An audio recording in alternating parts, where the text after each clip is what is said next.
اب یہ بات سمجھنے کی ہے، کس تعریف سے منع فرمایا اور کون سی تعریف عبادت ہے؟ 2 جملوں میں سمجھ لیں۔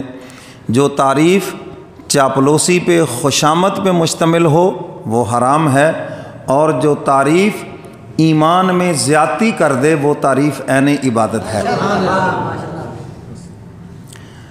اب خوشامدی لوگ تعریفیں کرتے ہیں، جی واہ جی واہ کیا بات ہے جی، کیا ایسے ہیں ایسے ہیں جی، تیرے جیسا چودھری کوئی نہیں، تیرے جیسا سخی کوئی نہیں، فلاں کوئی نہیں۔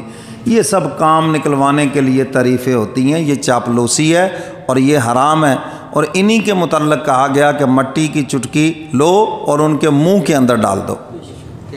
اچھا آج تک کسی نے ڈالی ہے؟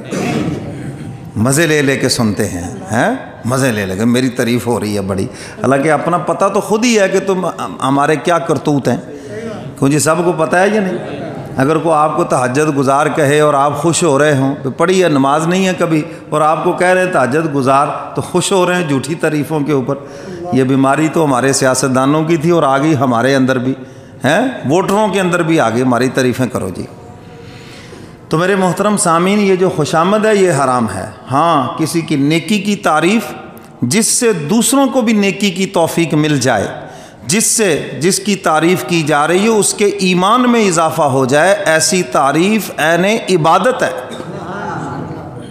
اب حضور فرما رہے ہیں جنتی دیکھنا ہو تو میرے ابو بکر کو دیکھو،